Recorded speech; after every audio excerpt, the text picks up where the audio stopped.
സഹോദരങ്ങളെ, നിങ്ങൾക്കൊരുമിച്ചുകൂടെ. ഞാൻ ഓർത്തഡോക്സ് വിഭാഗത്തിൽ ജനിച്ചു വളർന്ന ആളാണെങ്കിലും ഏറ്റവും കൂടുതൽ വാർത്തകൾ നൽകി സപ്പോർട്ട് ചെയ്തിട്ടുള്ളത് യാക്കോബായ സുറിയാനി സഭയെയാണ്.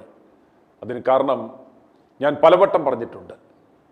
എന്തു വിശ്വാസത്തിൻ്റെയോ പ്രത്യയശാസ്ത്രത്തിൻ്റെയോ അടിസ്ഥാനത്തിലാണെങ്കിലും യാക്കോബായ മക്കളുടെ പള്ളികൾ പിടിച്ചു പറിക്കുന്നതിനോട് എനിക്ക് യാതൊരു വിധത്തിലും യോജിക്കുവാൻ സാധിക്കില്ല. കേസുകളും വ്യവഹാരങ്ങളുമായി എന്നും വാർത്തകളിൽ ഇടം പിടിക്കുന്നതിനോട് യോജിക്കാനാവില്ല. മൃതദേഹങ്ങൾ പോലും വെച്ച് തെരുവിൽ വെച്ച് വിലപേശുന്നതിനോട് യോജിക്കാനാവില്ല. കുറ്റങ്ങളും കുറവുകളും രണ്ട് വിഭാഗത്തിൻ്റെ ഭാഗത്തും ഉണ്ടായിട്ടുണ്ട്. പൂർവികർ കാണിച്ചത് എന്തുമായിക്കൊള്ളട്ടെ, ഇനിയെങ്കിലും നമുക്ക് കലഹത്തിൻ്റെ പാത വെടിഞ്ഞ് അനുരഞ്ജനത്തിൻ്റെ പാത സ്വീകരിച്ചുകൂടെ സഭാപിതാക്കന്മാരെ? രണ്ട് സഭകളുടെയും അധ്യക്ഷന്മാരോടാണ് ഞങ്ങൾ അഭ്യർത്ഥിക്കുന്നത്. ഇന്ന് നിങ്ങൾ പരസ്പരം ക്ഷമിച്ചില്ല എങ്കിൽ നാളെ നിങ്ങൾ അതിന് കൊടുക്കേണ്ടി വരുന്ന വില വളരെ വലുതായിരിക്കും. യുവതലമുറയുടെ സഭാവിശ്വാസമല്ല, ദൈവവിശ്വാസം തന്നെ ഇല്ലാതായി പോകും എന്ന് നിങ്ങൾ ദയവായി മനസ്സിലാക്കണം. പിടിച്ചുപറിച്ച പള്ളികൾ നാളെ നിങ്ങൾക്ക് ഒരു ബാധ്യതയായി മാറും. അത് മറ്റു പലതുമായി മാറും, മറക്കരുത്. പരസ്പരം പള്ളി പിടിച്ചു പറിക്കുന്ന, കടിപിടി കൂട്ടുന്ന നിങ്ങൾക്ക് എന്ത് ക്രൈസ്തവ സാക്ഷ്യമാണുള്ളതെന്ന് ജനങ്ങൾ ചോദിച്ചാൽ നിങ്ങൾക്ക് ഉത്തരം മുട്ടിപ്പോകും. ഇന്ന് ഒരു ITV ന്യൂസ് മാത്രമാണ് ഇപ്രകാരം നിങ്ങളോട് ചോദിക്കുന്നതെങ്കിൽ നാളെ ഇവിടുത്തെ സകല കല്ലുകൾ പോലും ആർപ്പ് വിളിച്ച് നിങ്ങളോട് ചോദിക്കും, അല്ലയോ സോദരരെ, നിങ്ങൾക്ക് തൻ്റെ ജീവനെ തന്നെ യാഗമായി നൽകിയും സ്നേഹിക്കാമെന്ന് കാണിച്ചു തന്ന ആ നസ്രായനായ യേശുവിനെ അറിയാമോ എന്ന്. ഈ നോമ്പുകാലത്ത് പോലും കൊലവിളി മുഴക്കുന്ന നിങ്ങൾ ക്രൈസ്തവ സമൂഹത്തിന് തന്നെ അപമാനമെന്ന്. പ്രിയപ്പെട്ട സഭാധ്യക്ഷന്മാരെ, ഐക്യത്തിൻ്റെയും സ്നേഹത്തിൻ്റെയും പ്രാധാന്യം വെളിപ്പെടുത്തുന്ന 133 സങ്കീർത്തനങ്ങളിൽ നമ്മൾ ഇപ്രകാരം വായിക്കുന്നു. സമയം കിട്ടുമ്പോഴെങ്കിലും നിങ്ങളൊന്ന് ദയവ് ചെയ്ത് വായിക്കണേ. ഇതാ സഹോദരന്മാർ ഒത്തൊരുമിച്ച് വസിക്കുന്നത് എത്ര ശുഭവും എത്ര മനോഹരവുമാകുന്നു. അത് വസ്ത്രത്തിൻ്റെ വിളുമ്പിലേക്ക് നീണ്ടുകിടക്കുന്ന താടിയിലേക്ക്, അഹ്റോന്റെ താടിയിലേക്ക് തന്നെ ഒഴുകുന്നതായി അവൻ്റെ തലയിലെ വിശേഷതൈലം പോലെയും സിയോൻ പർവ്വതത്തിൽ പെയ്യുന്ന ഹെർമൂന്യമഞ്ഞു പോലെയുമാകുന്നു. അവിടെയല്ലോ യഹോവ അനുഗ്രഹവും ശാശ്വതവുമായുള്ള ജീവനും കൽപ്പിച്ചിരിക്കുന്നത്. ഇടിനാശവും വെള്ളപ്പൊക്കവുമായി നടക്കുന്നവന്റെ ആലയത്തിൽ വസിക്കുന്നവനാർ. ഐക്യവും സ്നേഹവുമുള്ള സ്ഥലത്തെ യഹോവ തൻ്റെ അനുഗ്രഹവും ശാശ്വത ജീവനും കൽപ്പിച്ചു നൽകിയുള്ളൂ എന്ന് തിരുവചനം പഠിപ്പിക്കുന്നു. നിങ്ങളുടെ ആലയത്തിൽ എങ്ങനെ യഹോവയ്ക്ക് വസിക്കുവാൻ പറ്റും സഭാധ്യക്ഷന്മാരെ?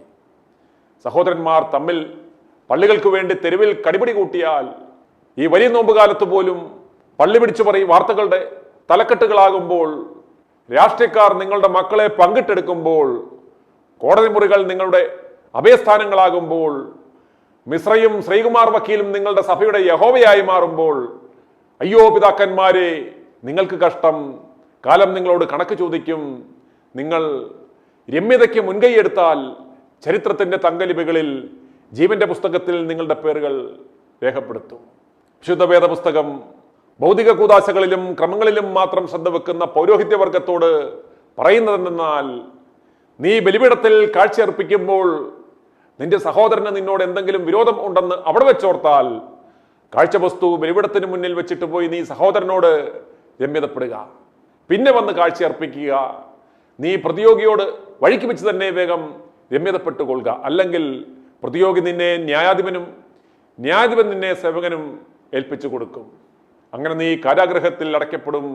അവസാനത്തെ ചില്ലിക്കാശ് പോലും കൊടുത്തു വീട്ടുവോളം നീ അവിടെ നിന്ന് പുറത്തു വരികയില്ലെന്ന് സത്യമായി ഞാൻ നിന്നോട് പറയുന്നു എന്ന് മത്തായിയുടെ സുവിശേഷം 5-ാം അധ്യായം 23 മുതൽ 26 വചനങ്ങളിൽ നാം വായിക്കുന്നു. അല്ലയോ സഭാപിതാക്കന്മാരെ, നിങ്ങൾ ബലികൾ അർപ്പിക്കുവാൻ യോഗ്യരോ? നിങ്ങളുടെ ബലി സ്വീകരിക്കപ്പെടുമോ എന്ന് ചിന്തിച്ചിട്ടുണ്ടോ? ഒരു ആത്മപരിശോധന നടത്തുക. ഓർത്തഡോക്സ് യാക്കോബായ സഭാധ്യക്ഷന്മാർ തമ്മിൽ രമ്യതപ്പെട്ടില്ലെങ്കിൽ വിശ്വാസി സമൂഹം ഇനി ഒന്നിക്കും. അവർ നിങ്ങളെ സ്ഥാനഭ്രഷ്ടരാക്കുന്ന നാളുകൾ വിദൂരമല്ല. അവർ നിങ്ങളുടെ കലഹപ്പള്ളികൾ, വിശ്വാസികളുടെ കണ്ണുനീർ വീണ പള്ളികൾ ഉപേക്ഷിച്ച് അവരുടെ ഭവനങ്ങൾ അവരുടെ ആലയമായി പ്രഖ്യാപിക്കും. അനുരഞ്ജനത്തിലൂടെ നിങ്ങൾക്ക് ഒന്നും നഷ്ടപ്പെടില്ല. മാലയുടെ എണ്ണം കുറയുമോ? അംശപടിയുടെ നീളം കുറയുമോ? ഒന്നും സംഭവിക്കില്ല. എന്നാൽ കലഹത്തിലൂടെ നിങ്ങൾക്ക് സർവവും നഷ്ടമാകും.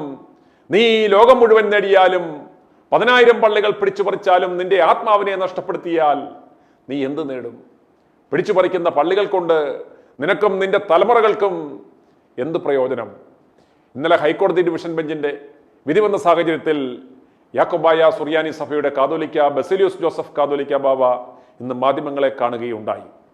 തങ്ങൾ അനുരഞ്ജന ചർച്ചയ്ക്ക് തയ്യാറാണെന്ന് അദ്ദേഹം പറയുന്നത് വളരെ ആശാവഹമാണ്. ബസേലിയോസ് ജോസഫ് കാതോലിക്ക ബാവയുടെ ആ വാക്കുകളിലേക്ക്.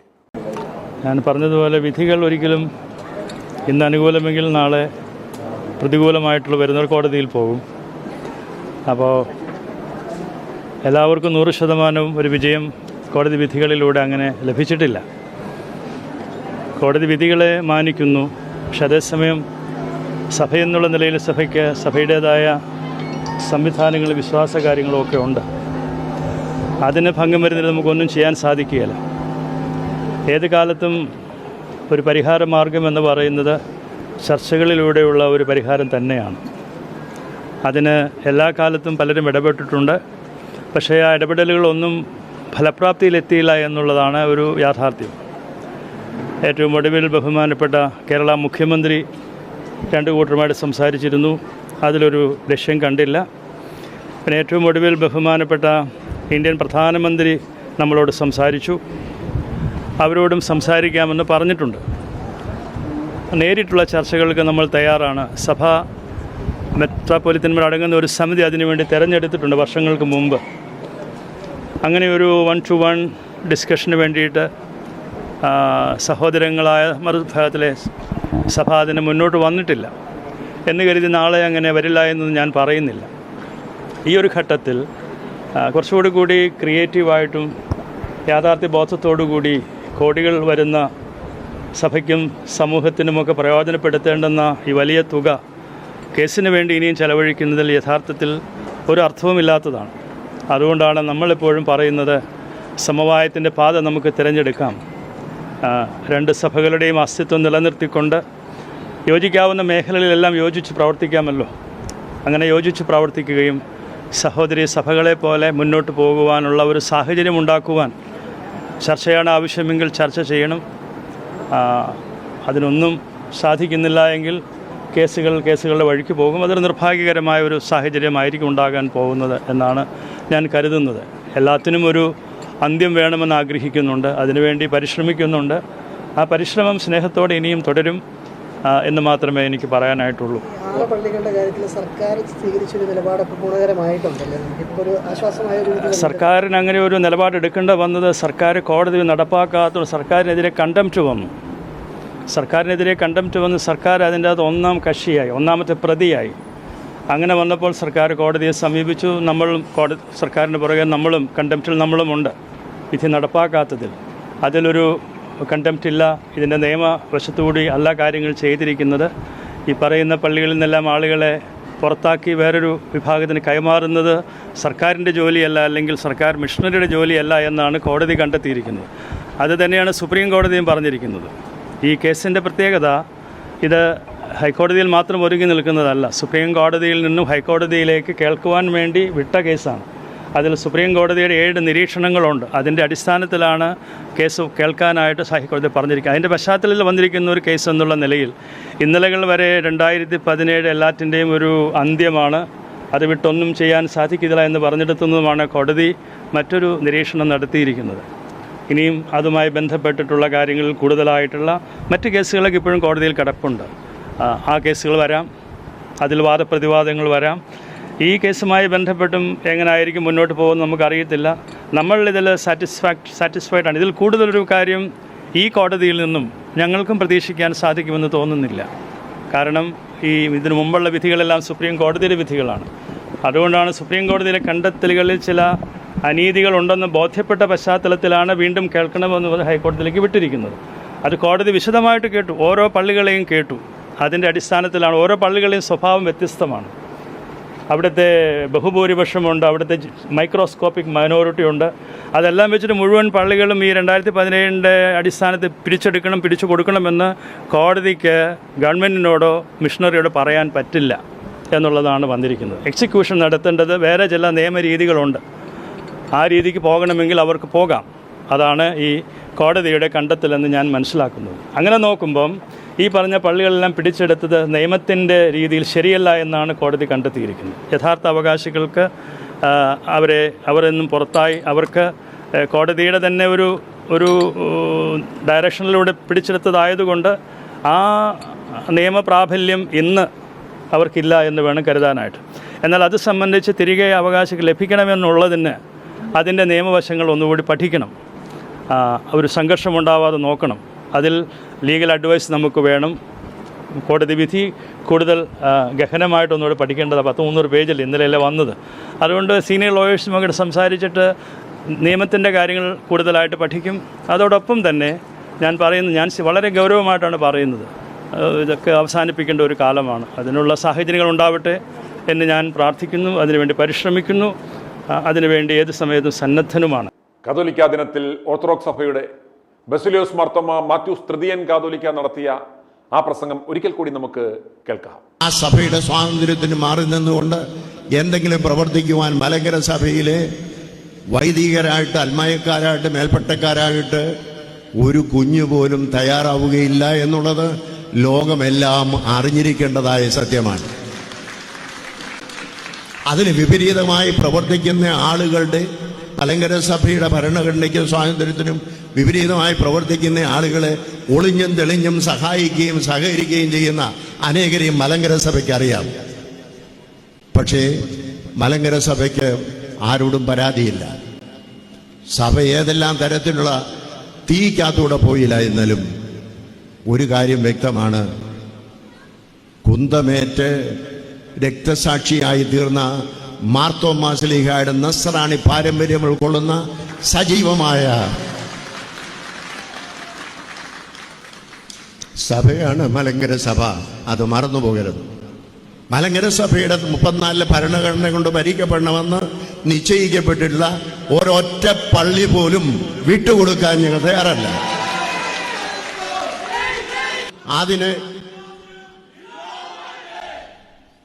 അതിനേതറ്റം വരെയും മരണം വരെയും ഞങ്ങൾ പോരാടുമെന്നുള്ളതിനെ യാതൊരു സംശയവും.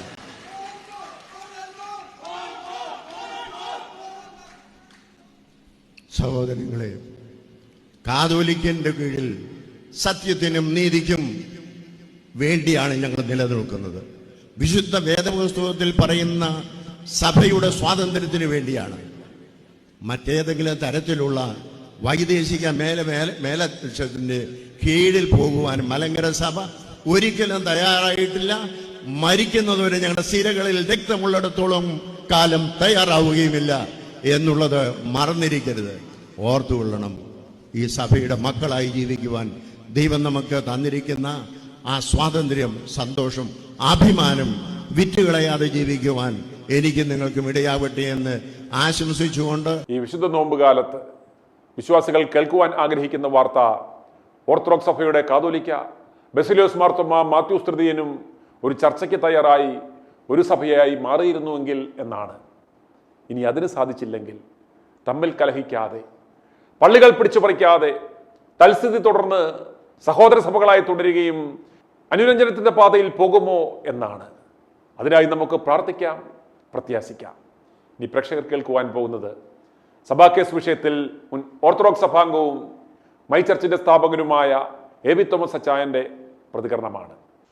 നമ്മളെ മാമോദിസ മുക്കി ഒരു ഘട്ടത്തിൽ വരെ നമ്മൾ ഇതാണ് സഭയെന്നും ഇതാണ് ദൈവവിശ്വാസമെന്നും വിചാരിച്ച് നമ്മൾ കൂടി നടന്ന ഓർത്തഡോക്സ് സഭയുടെ കാതോലിക്ക എന്ന് പറയുന്ന ഒരു വ്യക്തിത്വം ഇക്കഴിഞ്ഞ 36-ാം ഞായറാഴ്ച ഈ സഭ അവരുടെ കാതോലിക്ക ദിനമായിട്ട് ആചരിക്കുന്ന ഒരു ദിനമാണ്. ആ ദിനം വിശുദ്ധ കുർബാന എന്നിവർ വിശേഷിപ്പിക്കുന്ന കുർബാനാനന്തരം ഇദ്ദേഹം ജനങ്ങളെ അഭിസംബോധന ചെയ്തുകൊണ്ടൊരു സംസാരിച്ചു. വളരെ വേദനാജനകമായ, അതായത് നോമ്പിലൂടെ, വിശുദ്ധ നോമ്പിലൂടെ കടന്നു പോകുന്ന ആ സമയം, കട്ടാനുവാഴ്ചയ്ക്ക് ഒരുങ്ങുന്ന ആ സമയം, ഒരു സഭയുടെ അധ്യക്ഷൻ എന്ന് പറയുന്ന ഈ വ്യക്തി തന്നെ വളരെയേറെ വിദ്വേഷം ജനിപ്പിക്കുന്ന തരത്തിലുള്ള പ്രസംഗം നടത്തിയത് അച്ചായന്റെ ശ്രദ്ധയിൽപ്പെട്ടിരിക്കുമല്ലോ.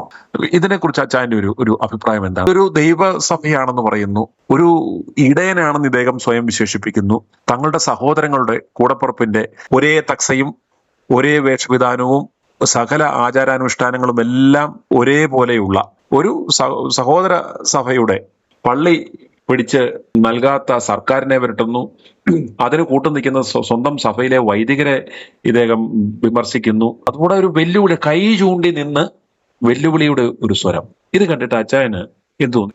ഉയർപ്പ് പെരുന്നാളിന് തയ്യാറെടുക്കുന്ന നാം കുരിശിൽ വിജയശ്രീലാളിതനായ യേശുവിനെ സ്മരിക്കേണ്ട ഘട്ടത്തിൽ ഇങ്ങനെ ഒരു സംഭവം നടന്നത് വളരെ ദുഃഖകരമാണ്. അതിനു പകരം പിശാചിന്റെ തോളിൽ കൈയിട്ട് നടക്കുന്ന കാതോലിക്ക ഇപ്പോൾ പരിഹാസനായില്ലേ? ഓർത്തഡോക്സ് സഭയായാലും യാക്കോബ സഭയായാലും കർത്താവിന്റെ സഹോദരന്മാരല്ലേ? അവർ എടുത്തതിന്റെ ബാക്കി മതി എനിക്ക്. അവൻ ഒന്നുകിൽ എൻ്റെ ജ്യേഷ്ഠ സഹോദരനാ, അല്ലെങ്കിൽ എൻ്റെ അനിയനാ. അവൻ എടുത്തതിന്റെ ബാക്കി മതി എനിക്ക് എന്ന് വിചാരിച്ചാൽ ഈ കേസ് ഉണ്ടാകുമോ? ഇല്ല. ഇവിടെ സ്നേഹമില്ല, സാഹോദര്യമില്ല, ഒന്നുമില്ല. അതുകൊണ്ടല്ലേ ഇത് സംഭവിച്ചത്. കൂടാതെ മൈ ചർച്ചിന്റെ പഠിപ്പിനനുസരിച്ച് ഒരു കാരണവശാലും സഹോദരന്മാർ കോടതിയിൽ കയറരുത്. പാതാള ഗോപുരങ്ങൾ ജയിക്കുന്നതിന് വേണ്ടി കിണഞ്ഞ് പരിശ്രമിക്കുമ്പോഴാണ് കാതോലിക്കമാരും പോപ്പുമാരും പിശാചിന്റെ ചട്ടുകങ്ങളായി തമ്മിലടിക്കുന്നത്. ഈ സന്ദർഭത്തിൽ നമ്മൾ ലജ്ജിച്ച് തല താഴ്ത്തി ഒരു ശിഷ്യനാകുവാൻ ശ്രമിക്കുകയല്ലേ വേണ്ടത്? ചക്രവർത്തിയും രാജാവുമായി പമ്പര വിഡ്ഢികൾ ശാന്തതയുടെയും താഴ്മയുടെയും അടയാളമായ കഴുതയെപ്പോലും ലജ്ജിപ്പിക്കുന്ന തരത്തിലല്ലേ പെരുമാറിയത്? ഇപ്പം വിശേഷപ്പെട്ട മൃഗം ഒരു അഹങ്കാര മൃഗമായി മാറിയില്ലേ? കർത്താവിന് നഗരപ്രവേശം വെറും പരിഹാസ്യമായില്ലേ? താഴ്മയെവിടെ, വിനയമെവിടെ? കഴുതയെപ്പോലും നമ്മൾ ലജ്ജിപ്പിച്ചു കളഞ്ഞു. ഉടൻ തന്നെ ഈ ആൾക്കാർ, ഇതിൽ ഇൻവോൾവ് ആയിട്ടുള്ള ആൾക്കാർ എല്ലാവരും അനുദപിക്കണം. അതാണ് എനിക്ക് പറയാനുള്ളത്.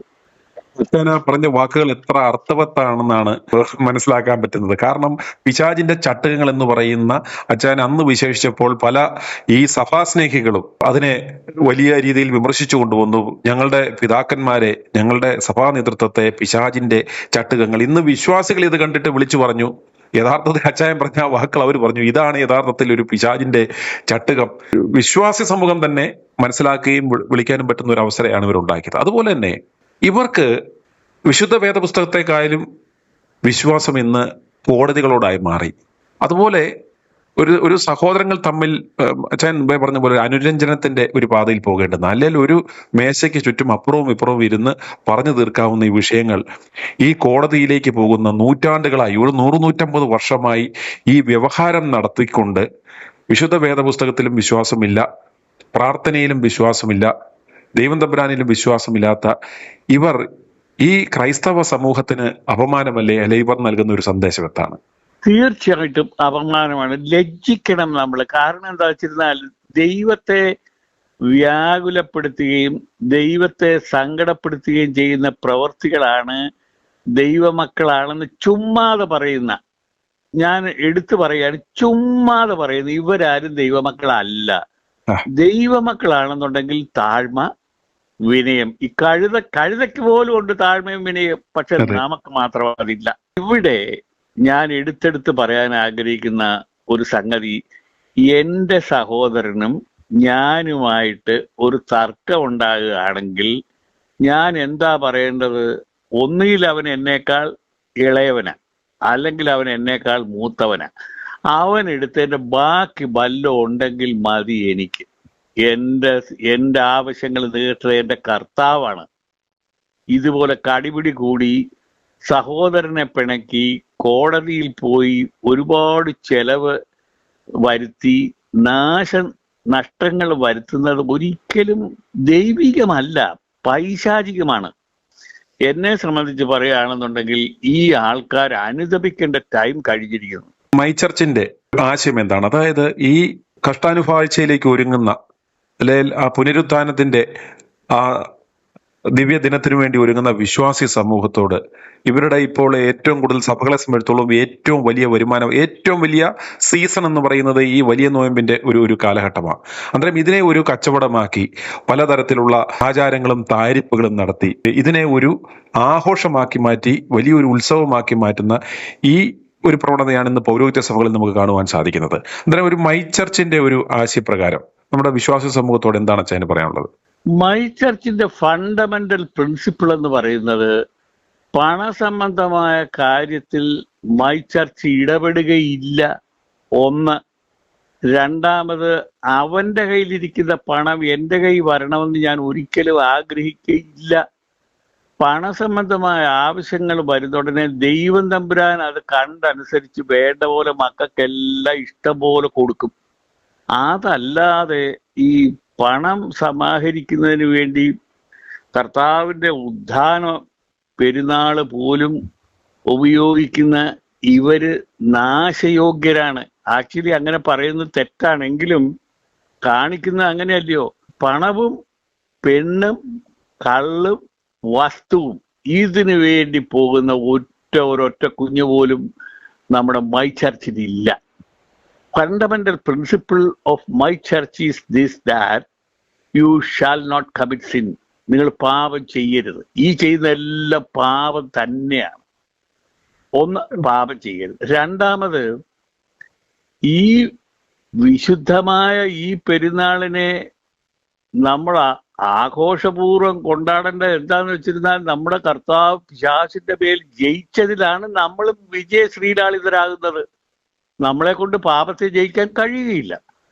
കർത്താവ് ജയിച്ചത് നമ്മുടെ പാസ്ബുക്കിലാണ് എൻട്രി. നമുക്ക് വേണ്ടിയാണ് കർത്താവ് ഇത് ചെയ്തത്. മൈ ചർച്ചിന്റെ പ്രിൻസിപ്പിൾ അനുസരിച്ച് നമ്മൾ കുറെ കൂടെ താഴ്മയും വിനയവും കൊടുക്കുന്നവരായിരിക്കണം. ഇതെല്ലാം ഇവന്മാരെ എടുക്കുന്നവരാ, എങ്ങനെയെങ്കിലും അടിച്ചു മാറ്റാനായിട്ട് നടക്കുന്നവരാ. പോപ്പിനെ എടുത്തിരുന്നാലും ശരി, കാതോലിക്കായി എടുത്തിരുന്നാലും ശരി, ഇവരുടെ ഒരു കൈ ഈ സാത്താന്റെ തോളയിലാണ്. സാത്താന്റെ തോളയിലാന്ന് വെച്ചിരുന്ന കൈയിട്ടേക്കുക, മറ്റേ കൈ വിശ്വാസിയുടെ പോക്കറ്റിലും. അതെ, ഒരു കാരണവശാലും ഈ രീതിയിലുള്ള സംഗതി മൈ ചർച്ചിലില്ല. മൈ ചർച്ചിന്റെ ആളെന്ന് പറഞ്ഞിരുന്ന വേറൊരു സംഗതി ഇപ്പം ഇങ്ങനെ ചോദിച്ചുകൊണ്ട് മൈ ചർച്ച് എന്ന് പറഞ്ഞുകൊണ്ട് ഞാൻ പറയാം, മൈ ചർച്ചിന്റെ ഉടയവൻ ആരാ? യേശു തമ്പുരാൻ. മൈ ചർച്ചിന്റെ യജമാനൻ ആരാ? യേശു തമ്പുരാൻ. അതേ സമയത്ത് ഈ 45,000 സഭകളെന്ന് പറഞ്ഞ ഇതിന്റെ എല്ലാവരുടെയും ഉടയവനെന്ന് പറഞ്ഞ പിശാചാണ്. അത് കാരണം പൈശാചികമായ പ്രവർത്തികളാണ് ഇവർ ചെയ്യുന്നത്. ഒരിക്കലും ഇത് ദൈവത്തിൻ്റെതുമായിട്ട് ഇക്വേറ്റ് ചെയ്യാൻ പറ്റത്തില്ല. This is entirely different. ഈ വിശ്വാസി സമൂഹത്തിന് ശരിക്കും മൈ ചർച്ചിന്റെ പ്രസക്തി മനസ്സിലാകാവുന്ന ഒരു ഇൻസിഡന്റിൽ ഇപ്പോൾ ഉണ്ട്. അതായത് നൂറ്റാണ്ടുകളായി 100-150 വർഷമായി പള്ളിക്ക് വേണ്ടി തമ്മിലടി. അന്നേരം ഈ കരിങ്കൽ കൊണ്ടും കോൺക്രീറ്റ് കൊണ്ടും കെട്ടിപ്പൊക്കിയ ഈ പൈശാചിക ഗോപുരങ്ങളിൽ ദൈവം വസിക്കുന്നില്ല, അവിടെ വസിക്കുന്നത് സാത്താനാണ് എന്നതിന്റെ ഏറ്റവും വലിയ തെളിവല്ലേ ഇവർ ഈ പള്ളിക്കകത്ത് കിടന്ന് ഈ അടിപിടി കൂടുന്നതും, തെരുവിൽ കിടന്ന് മൃതദേഹം വരെ വെച്ച് വില പറഞ്ഞ് മാതാപിതാക്കളുടെ മൃതദേഹം പോലും സംസ്കരിക്കാൻ അനുവദിക്കാതെ തെരുവുനായി കടന്ന് കടിച്ചു കീറുന്ന പോലെ യാതൊരു സാക്ഷ്യവുമില്ലാതെ ഇവർ ഈ പള്ളികളുടെ പ്രസക്തി വിശ്വാസികൾ തന്നെ സ്വയം ചിന്തിക്കേണ്ടുന്ന ഇവരുടെ അധ്വാന ഫലം കൊണ്ട് ഇവരുടെ പിതാക്കന്മാർ ഉണ്ടാക്കിയ ഈ പള്ളികൾ കെട്ടിപ്പൊക്കി അതിന്റെ ഉടമസ്ഥാവകാശം ഈ പൗരോഹിത്യം ഏറ്റെടുത്ത് ഇവൻ അവിടെ കൂടി നടപ്പുകാരായി നടന്ന് ഇവൻ അവർക്ക് കപ്പം കൊടുത്ത് അവസാനം ഇതിന്റെ ഉടമസ്ഥാവകാശത്തെ ചൊല്ലി അങ്ങോട്ടും ഇങ്ങോട്ടും തമ്മിലടിക്കുന്ന ഇത് യഥാർത്ഥത്തിൽ ക്രിസ്തുവുമായി യാതൊരു ബന്ധവുമില്ലെന്നും ഈ പ്രാർത്ഥിക്കുവാൻ നിങ്ങൾ ഈ കപടഭക്തിക്കാരെ പോലെ ഈ പൈശാചിക കേന്ദ്രങ്ങളിൽ പോകരുതെന്നുള്ള വലിയൊരു സന്ദേശം ഇവരുടെ പ്രവൃത്തിയിലൂടെ നൽകിയല്ലേ ഇതിലൂടെ ചെയ്യുന്നത്. വിശ്വാസികൾക്ക് ഇനിയെങ്കിലും കണ്ണു തുറക്കോ ചേ? വിശ്വാസികൾ ഒരിക്കലും കണ്ണ് തുറക്കണ്ടെന്ന് വിചാരിച്ച് വെച്ചിരിക്കുകയാണ്. ആക്ച്വലി അവർക്ക് ആഗ്രഹമുണ്ട്, പക്ഷെ കണ്ണ് തുറക്കണ്ടെന്ന് അവരങ്ങ് തീരുമാനം എടുത്തങ്ങ് വെച്ചേക്കുക. അല്ലെങ്കിൽ യേശു തമ്പുരാനെ വേദനിപ്പിക്കുന്നതും ഒരുപാട് ദുഃഖിപ്പിക്കുന്നതുമായ പ്രവൃത്തികളാണ് ഈ സന്ദർഭത്തിൽ ഇവർ ചെയ്യുന്നത് സകലതും. അതെ. കാരണം എന്താന്ന് വെച്ചിരുന്നാൽ അനുതാപത്തിന്റെ ആത്മാവ് എവിടെ, സ്നേഹത്തിന്റെ ആത്മാവ് എവിടെ? അങ്ങോട്ട് കൊടുക്കാനുള്ള, അതായത് യേശു തമ്പുരാൻ പഠിപ്പിച്ചത് അഗപ്പേ സ്നേഹമാണ്. അങ്ങോട്ട് കൊടുക്കും, സ്നേഹം അങ്ങോട്ട് കൊടുക്കും, ഇങ്ങോട്ട് ഒന്നും പ്രതീക്ഷിക്കുന്നില്ല. ഇവരെ സംബന്ധിച്ചിടത്തോളം എന്തൊക്കെ ഇനത്തിൽ നമുക്ക് ഇവരെ അടിച്ചു മാറ്റാം. കഷ്ടാനുഭവ ആഴ്ചയെങ്കിൽ കഷ്ടാനുഭവ ആഴ്ച, ദുഃഖ വെള്ളിയാഴ്ചയെങ്കിൽ ദുഃഖ വെള്ളിയാഴ്ച, ഇതൊക്കെയും പൈശാചികമായ പ്രവൃത്തിക്ക് വേണ്ടിയാണ്. പക്ഷേ ഇവിടെ നമ്മൾ വിസ്മരിക്കാൻ പാടില്ലാത്ത ഒരു സംഗതിയുണ്ട്. ഒരു ചെറിയ ഒരാട്ടുകൂട്ടം ഉണ്ട്, അവരിതിനകത്ത് ഇൻവോൾവ് അല്ല. ബാക്കി മുഴുവനും പിശാചിന്റെ സന്തതികളാണ്. ഞാൻ എടുത്തു പറഞ്ഞാൽ നിങ്ങൾ എൻ്റെ പുറകെ വരും. വാസ്തവത്തിൽ നിങ്ങൾക്ക് ഈ പൗരോഹിത്യം ആര് തന്നു? നിങ്ങളെ ആര് ബിഷപ്പാക്കി? നിങ്ങൾ എപ്പോഴെങ്കിലും ഒരഭിഷേകം നിങ്ങൾ പ്രാപിച്ചുവോ? ചുമ്മാതെ ഒരു കസേരയിൽ എടുത്തു വെച്ച് പൊക്കി, എന്നെ എടുത്ത് പൊക്കി വെച്ചിട്ട് യോഗ്യൻ യോഗ്യൻ യോഗ്യൻ എന്ന് പറഞ്ഞാൽ ഞാൻ യോഗ്യനാകുമോ? ഇവർ തന്നെയാണത് പറയുന്നത്, യോഗ്യൻ യോഗ്യൻ തന്നെയാ അത് പറയുന്നത്. അവിടെ നിന്ന് ചിരിക്കുന്ന, എനിക്ക് കണ്ണുകൊണ്ട് കാണാം, അവിടെ നിന്ന് ചിരിക്കുന്ന പിശാചിനെയും ദുഃഖിക്കുന്ന യേശു തമ്പുരാനെയും എനിക്ക് കാണാം. ദുഃഖത്തോടു കൂടിയാ ഞാനിത് പറയുന്നത്. ഈ ഉയർപ്പ് എന്ന് പറഞ്ഞാൽ നമ്മൾ ഈ പിശാചിന്റെ മേൽ, അതായത് പൈശാചിക ശക്തികളെ മുഴുവനും തോൽപ്പിച്ച്, ഈ റോമാക്കാരുടെ സ്റ്റൈൽ അനുസരിച്ച് പറയുകയാണെങ്കിൽ അവരുടെ വസ്ത്രം ഉരിഞ്ഞു, അവരുടെ ആയുധങ്ങളെല്ലാം നമ്മൾ പിടിച്ചെടുത്തു. നമ്മളെന്ന് പറഞ്ഞാൽ ആരാ? യേശു തമ്പുരാൻ കാൽവറിയിൽ പിടിച്ചെടുത്തു. അവർ നഗ്നരായി മൂലക്കിരിക്കുകയാണ്. അവരെ ഭയപ്പെട്ട് എവര് ചെന്ന് അവനെ തൊഴുന്നു, അവന് വേണ്ടി ചെയ്യുന്നു, അവൻ പറയുന്നതെല്ലാം കേൾക്കുന്നു. ഇത് നമ്മുടെ കർത്താവിന്റെ പഠിപ്പിന് നേരെ ഓപ്പോസിറ്റാണ്. ഒരു കാലത്തും ഇത് നമ്മൾ അപ്രൂവ് ചെയ്യാൻ പാടില്ല. അതുകൊണ്ടാണ് യേശു തമ്പുരാൻ പറഞ്ഞത്, ഞാൻ എൻ്റെ സഭയെ പണിയും. My church will not get involve in any of these things. ഇതെല്ലാം പാപകർമ്മങ്ങളാ. മൈ ചർച്ചിനകത്ത് എത്ര ഏഴപ്പെട്ടവനാണെങ്കിലും എൻ്റെ കർത്താവേ എന്ന് വിളിക്കുന്നതും, വലിയ ധനവാനായ ഒരു മനുഷ്യൻ എൻ്റെ കർത്താവേ എന്ന് വിളിക്കുന്നതും ഒരേ വിളിയാണ്. പക്ഷെ എന്താടാ മോനേന്ന് ചോദിച്ചുകൊണ്ട് ആ ഏഴ് അടുക്കിലേക്ക് ദൈവത്തമ്പുരാൻ ഓടി വരും. മറ്റവൻ്റെ അടുക്കൽ അവൻ്റെ തലക്കനം കാണുന്ന ഉടനെ തന്നെ നീ അവിടെ ഇരുന്നോ. അതായത് കർത്താവ് നമ്മളെ പഠിപ്പിച്ചു. യെരൂശലേം ദേവാലയത്തിൽ വന്ന സാധുവായ മനുഷ്യനും അഹങ്കാരിയായ മനുഷ്യനും ബിഹേവ് ചെയ്യുന്ന യേശുവിനെ നമ്മളെ പഠിപ്പിച്ച് നമ്മുടെ ബിഹേവിയറിൽ നമ്മൾ കറക്റ്റ് ചെയ്യാനാ. ഇത് വളരെ ദുഃഖകരമായ സംഗതിയാണ്. എനിക്ക് വളരെ വളരെ സങ്കടമുണ്ട്. കാരണം ഞാൻ എൻ്റെ യേശുവിൻ്റെ സങ്കടമുള്ള മുഖമാണ് കാണുന്നത് ഈ വിഷയത്തിൽ. പ്രിയമുള്ളവരെ, കർത്താവിൻ്റെ പുനരുത്ഥാന ദിനമെങ്കിലും ഇവർ ചേർന്ന് ഇപ്രകാരം ഒരു തീരുമാനമെടുക്കുമെന്ന് നമുക്ക് പ്രത്യാശിക്കാം. അതുണ്ടായില്ലെങ്കിൽ ഇവർ തമ്മിൽ അനുരഞ്ജനപ്പെടുമോ എന്ന് നമുക്കൊന്ന് ശ്രമിച്ചു നോക്കാം. i2i News, an eye for truth. i2i News subscribe ചെയ്തിട്ടില്ലാത്തവർ ഇപ്പോൾ തന്നെ സബ്സ്ക്രൈബ് ചെയ്യുക. നോട്ടിഫിക്കേഷൻ ലഭിക്കുവാൻ ബെൽ ബട്ടണും അമർത്തുക.